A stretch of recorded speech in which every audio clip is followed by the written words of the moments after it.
Plumber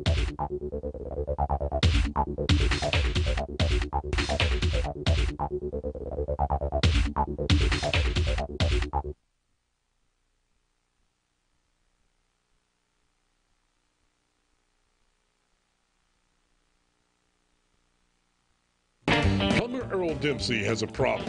He's never met a car that didn't need a big block. Mike has the story behind this trifecta of power as well as that of one man's obsession with British automobiles. What's in the garage is next. It's time for a journey around America in search of the hidden gems, rare finds, and unbelievable collections in the garages of the country's auto enthusiasts. Each week, Mike Phillips will lead us through the amazing, fascinating, and entertaining backstories that make up What's in the Garage, presented by Autogeek.net. Today, Mike is visiting Jupiter, Florida. Welcome back to another edition of Autogeek's What's in the Garage here in beautiful Palm City, Florida. I'm your host, Mike Phillips, and today I'm here to meet Earl the Plumber and check out some of his cars. You must be Earl. Yes, sir, I am. How you doing, Mike? Good. Mike Phillips, nice to meet you. Glad to see you. Well, I got to tell you, when I pulled up, I could tell right away you're a fan of the color red. You got a red shirt on. You got 3 red hot rods in here. Red Car Club. Hey, can you tell us a little bit about them? Let's start with this one right here. This looks like an El Camino. That's what it is. We've got a nice El Camino there that just joined the fleet. Oh, that's all right. Now, over here, I'm looking at it. It's got a SS 454. Is this a big block version? It's a big block, but it's not a 454. It's a 512 roller motor pushing 750 horsepower. Oh, so you like to go fast? I like to throttle. Yeah. You know, a lot of people can't really tell if these are a car or a truck. What are your thoughts on that? The cab's like a car, but you can throw a 2x4 in the back like a truck. There you go. They make good boat pullers, don't they? Yes, they sure do. Can we pop the hood and take a look at the motor? Sure can. So you're saying this is a 512 cubic inch big block Chevy? Yes. Well, of course, you know I'm a big fan of the big block Chevy. Yeah, we got a couple big blocks. Wow. I love how they just completely fill up the engine compartment. They do that. Oh, yeah. Now, can you tell me, how did you come about getting this car? Well, I was sitting in my chair resting one night, shopping on the internet, and I pushed red El Camino. And this one came up, and I pushed the buy it now button. You're up on eBay? On eBay. You got to learn your lesson. Don't ever go on eBay. You'll end up with something like this in your garage. Well, I understand that totally. But that's what I just had a hankering for a red El Camino, and this one came up, and it is one sweetheart. Wow. Well, it sure does look nice. I like how it has the vinyl top. It also has the vinyl tonneau cover, too. Keep everything in the back dry. Keeps it dry, and the car is very good shape. You know, light amount of, couple little rust spots on it, but we'll get those taken care of. Okay. So, was it in this nice condition when you first got it? This pretty much is the way it looked. You know, I've had a good cleaning on it. Took the tint off the windows, and really haven't had time to put my special touches that I like to do to it. Now, when it came, did it have this engine in it? Yes, it did. Okay, I see it's got aluminum heads in there, too. Yes, sir. Okay. Well, that'll lighten it up a little bit and give you a little more power. Do you ever take it out and just stand on it? Yeah. For some reason, I knew you were going to say yeah. Yeah. I see a GT over here. Can you tell us about this one? This is a 65 GTO. I bought it about seven years ago. I went to the Barrett-Jackson auction, and when I arrived at the auction, I saw this about 200 yards away sitting in the grass. And my friend went with me, and I says, that's going home with me. Just like that? And he just looked at me and laughed. He says, you're not going to do it. Came up on the block, bid and started. I had the little runner guy, you know, come on me. Yeah. I said, just give me the keys. I'm buying it. That's the end of it. And I drove it home that night, and when I got home, my wife says, what's that? I said, that's my new hot rod. She says, you bought a hot rod and didn't call me? And I says, well, I just bought it. Spur of the moment. Spur of the moment. Now these came with a 389, so I bet it gets up and goes pretty good. Oh, it gets up and goes a lot better than good. Well, you got something besides the 389 in there? Yes, sir, we sure do. We're putting about 600 foot-pounds of torque on the ground with a 462. It was custom built here in Stuart, Florida by Steve Dietz of Florida Pontiac. And this one takes the blood in your nose and puts it in the back of your head. Oh, that's a good way to describe it. Well, can you pop the hood and let's take a look at the engine? Wow, this really looks nice, Earl. I love how you've taken the firewall. Now it's a gloss black. It's all cleaned up. It's very sanitized. Yes, it is. That's one of the marks that I do with my cars. So that's the plan for the El Camino then? Yes, sir. You're going to pull that motor out and get it all cleaned up so it's looking as good as this? Yes, sir. We're going to take and dress the motor up and make pretty. Well, tell you what, we're going to go to break, and when we come back, there's one more car over here in the corner we're going to take a look at, so come right back. What's in the Garage, presented by Autogeek.net, is being brought to you by Flex Polishers, a true direct drive orbital polisher available at Autogeek.net. And by ARP, the world leader in fastener technology. And by Diamondite, the ultimate glass and plastic care systems, available at Autogeek.net. Steele here for Diamondite. You know, over time, contaminants are going to build up on your vehicle's glass, impairing your visibility. Diamondite is specifically designed to restore optical clarity in 3 simple steps. The foaming cleaner cleans the glass. The kaolin spray clay actually removes the water spots and the contaminants and makes it crystal clear. Then the shield goes on and seals the deal. If you'd like to purchase the Diamondite glass cleaning and protection system, visit Autogeek.net or other authorized dealers. What do the following award-winning car designers and builders have in common?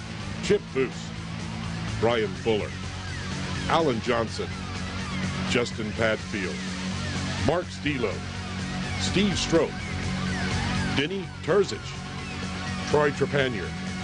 They all depend on ARP fasteners. Leading car builders depend on ARP fasteners, and so should you. ARP, the world leader in fastener technology.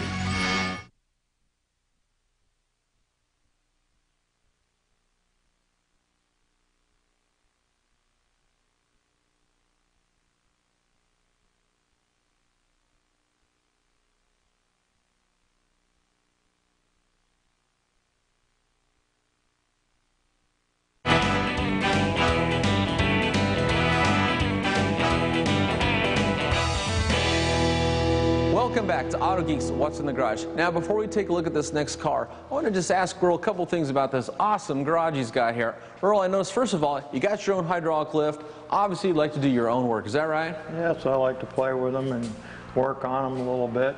Do all your own maintenance? I try to in my spare time when I'm not working. I noticed you got a really nice tile floor here. Yeah, this is a solid porcelain floor, no stain, no chip. Yeah. And it's pitched so I can wash my cars and wax them in air conditioning. Well, and now I know one thing, being here in Florida, the humidity gets so high, that's got to be a blessing, because you can stand here where it's cool, with the pitch or the angle, the water can run out, you won't break a sweat when you wash your car. That's the way it works. Oh, that's the dream come true. That's the way it works, and we got a nice big screen up there. Oh, I see you got the man cave sign up there. Yeah, that's the man cave sign. I love that. This is my escape from the big house. Well, let's go ahead and take a look at the car. What is this? This is a 1962 Impala Ss with air conditioning. It's got a beautiful black interior on it. That's a factory interior. Now, I'm coming up here, I see the emblem here, but now that I know you've got a big block in the El Camino and a big block in the GTO, don't tell me you got a 283 in the Impala. No, this one's grown a little bit. She came to me with a 502 in her, and it wasn't big enough, so I pulled it out and put a 632 in it. Oh, you're kidding me. And it's 632 cubic inches? Cubic inches of motor. Wow. Well, I'll tell you what, I want to see the motor. Can you pop the hood? Yes, sir, we can do that. That is beautiful. So tell me a little bit about the motor. You say 632 cubic inches. What else is going on down here? We put it on the dyno after putting it in over at my buddies at Florida Pontiac. Helped me put it in, and he did one awesome job of cutting and fitting everything so it went in perfect without any structural damage to the car. And our first testing on a wheel dyno we're putting out 829 horsepower. Well, that'll lay down some rubber, huh? Yes, it sure does. It's a lot of fun. Well, do you ever take it out here and get it on? Yeah, I do. Yeah? You ever been busted? Yes, I was. One time I picked it up over at Steve's, and I was sitting at a red light, and I had 3 lanes wide open in front of me, and I couldn't stand it. And I nailed it.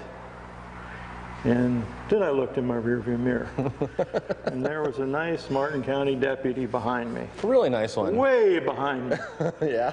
And he pulled me over after I shut it down and waited for him to catch up with me. And very nice fellow. And he says, well, he says, what was that all about? And I said, well, you know, when you're old and you got a toy, you want to play with it. And I did it. And he said, well, is that red car that sits up there at Florida Pontiac? And I said, yes, sir. He works on it for me. He says, I've been watching that car for months.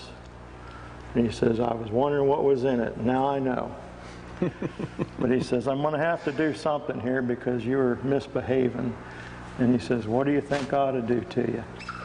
And I says, well, I don't think you ought to give me a ticket because that would hurt my feelings. I says, why don't you just scold me real bad and tell me not to do it anymore? And that's what he did. So. Well, I'm sure that you will never do that again. No, not Yeah, right. Not today. Well, Earl, I really love this last car. You know, I love big block Chevy, especially 632 cubic inches. Could you fire it up, maybe take me for a ride? No problem. Hop in. Promise not to scare me? I'll try not to. Okay. Well, we're done here at this garage, but we're going to be right back. We're going to be checking out another garage, so come on back. Let me get this up.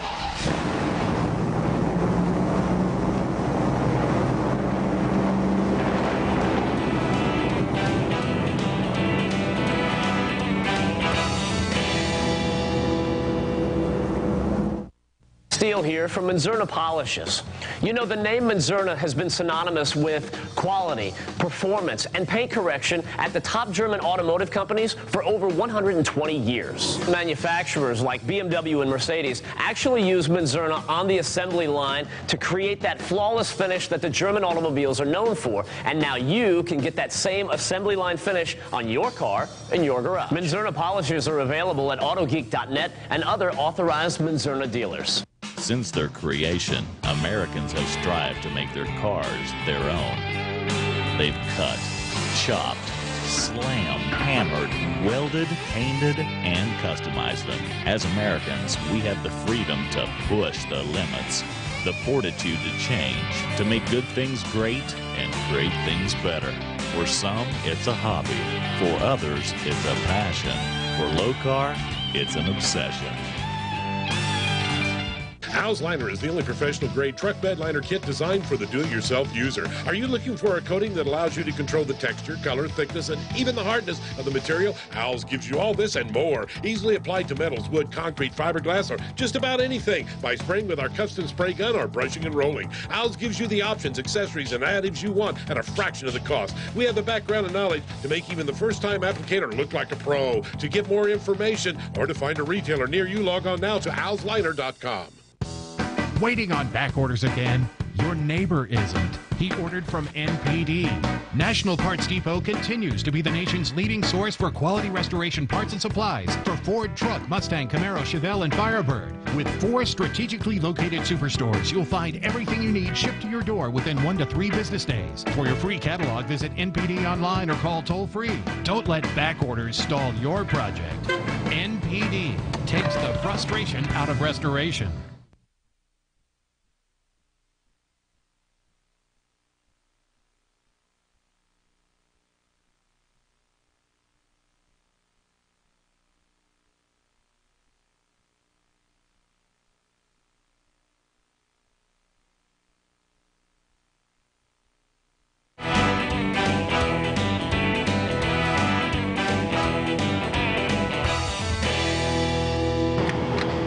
Are you Henry Grady? Yeah. My name is Mike Phillips with What's in the Garage. Hi, Mike. Come on in. Come on in. Well, being a car guy, I feel like a kid in a candy store. Can we walk through these and maybe just share a little bit about each one? Be glad to share them with you. What's this first one? Well, this is a 53 XK120 Drophead Coupe. They actually made 3 models of this car: the open two-seater, which everybody refers to as the Roadster, the fixed head coupe, which is a hardtop version of this, and the drop head coupe, which is this one. To me, this is a much more practical car because it acts as if it's a fixed head coupe, but you can put the top down. How about this next car? This is a 64 XKE Series 1 3.8, which to my eye is the prettiest of the E-coupes. And being a coupe, I think it's one of the prettiest cars in the world. What do we have here? I love the two-tone paint, the silver and the black. This is an Aston Martin 1957 DB2 Slant 4 Mark II. It's one of the early cars, the DB2, then the 2.4, then the Mark II, and then the Mark III. But this is the Mark II version of it, which has a little more headroom than the earlier car does. And it is a full 2+2 car. Very pleasant to drive. Okay, what do we have up here? This is a Riley RMD. This is a 1957 RMD. I'm sorry, that's a 54 RMD. And this is one of the few cars that was built with left-hand drive. It came to the United States. And it's an unusual but typical of pre-war styling on British cars. Wonderful little car to drive. Yeah, I like the suicide doors and this trim piece on the back, like where the B-pillar would be. What do you call that? Those are Landau bars. Landau bar. That's part of the convertible top, so that the hinge portion of the convertible top. So it's functional plus decorative. Yes, it is. Yeah, it has a lot of style to it. Right. Okay, now this looks like a car I recognize, but there's a couple things that are different about it. What is this? This is an Ac Bristol. This is a 1963 Ac Bristol. Which actually is a John Togero design car that started production in '53, and originally was produced with the AC 6-cylinder pushrod engine, and then later they added the Bristol engine, which is what this car has, which is the 100D2 engine, which is 126 horsepower. Isn't there another car that looks like this that we're all familiar with? Well, the AC Bristol in '63, they ran out of Bristol engines. Bristol Aircraft stopped producing the engines. And so they built for a short period of time cars with Ford Zephyr engines in them, which are 2.6 liter, and they're called an RS 2.6. The difference in the body in that car and this car is the front end. Under the headlight, you'll see that this car, the design of it, has an eyebrow that's very much like a Ferrari Barchetta. But when they made the 2.6, it became a flat-nose front. The flat-nose front is the car that actually Carroll Shelby used to develop the Cobra. Oh, okay. You're talking about this body panel design. Yes, right in here. that's correct. So the Cobra is flat as gone. That's correct. And this is the Ferrari style right there. Mm-hmm. Oh, that's very interesting. Wow, you really know your cars. Well, I spend a lot of time with them. Hey, we're going to take a break. Come on back. We're going to check out the rest of Henry's collection.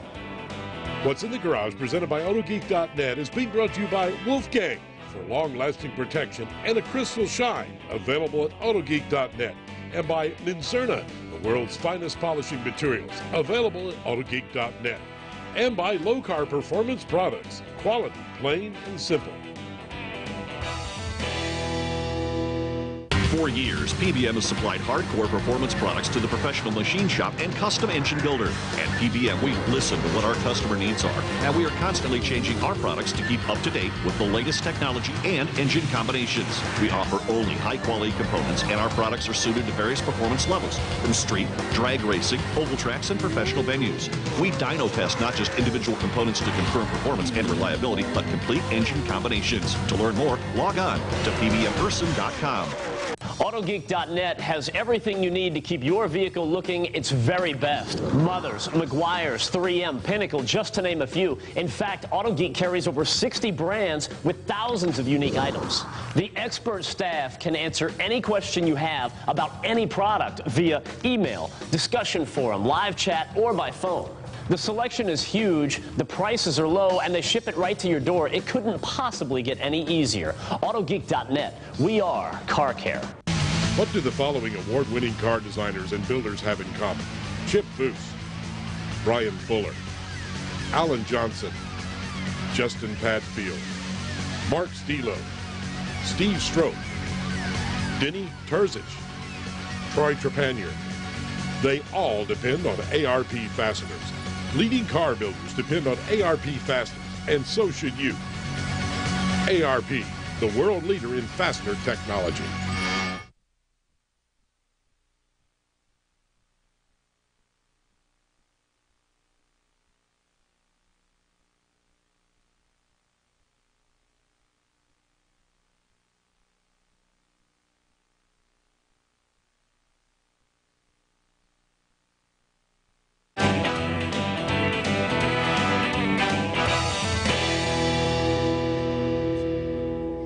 Welcome back to Autogeek's What's in the Garage. Well, Henry, this thing is just immaculate looking. It looks fast just sitting here.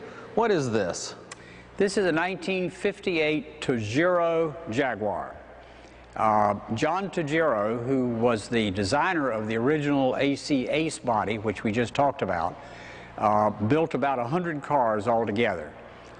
He built 4 cars that were Jaguar powered. This one he built in '58, and this one went to Acuria Cossi, which was the Scottish racing team that had taken over for Jaguar when Jaguar officially stopped racing. This car was driven by some very famous drivers. Flockhart, Bueb, Sanderson, and Ennis Ireland drove it quite a bit. But I acquired it in the early '90s as a basket case and have done a total restoration on the car. It's immaculate, incredible. One of the very interesting things about this car is that it came with the engine that you see behind it. Back here? Yeah, that is a very unusual engine. That's an all-alloy 3-liter Jaguar engine. I can see the block, everything's aluminum. Yes, aluminum block, aluminum head. This is a Morgan Series 5 4.4, which has the Ford engine as opposed to the Plus 4, which has the Triumph or Vanguard engine in it. This is beautifully restored 64 series. Very pleasant car to drive. One of the most fun cars that I have to drive. Well, I tell you, the front end on this with the headlight buckets and the fenders that they swoop on down, this thing's just beautiful. Yeah, it's a very nice car. I'm very pleased to have it. What do we got back here? The first you see is my MG Midget, 1275 Midget. Okay.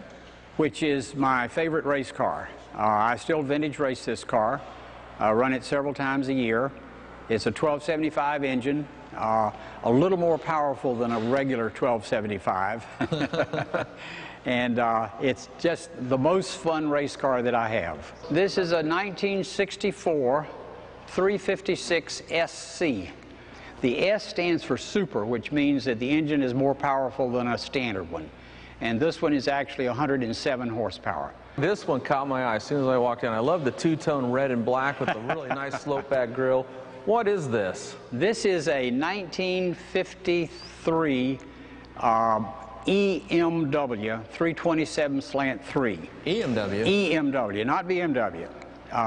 The reason it's an EMW is that prior to World War II, all of BMW cars were produced in a factory in a town named Eisenach, which ended up in East Germany after the partition after World War II. The corporate headquarters were over in Munich, but Munich only produced aircraft engines and motorcycles prior to the war. And they were forbidden to build vehicles after the war as punishment for their war efforts. But over in East Germany, they had the plant, the tools, the parts, and everything. So in '48, they started building cars again. But now from '48 to '51, they called them BMWs, because this was the BMW plant where they were being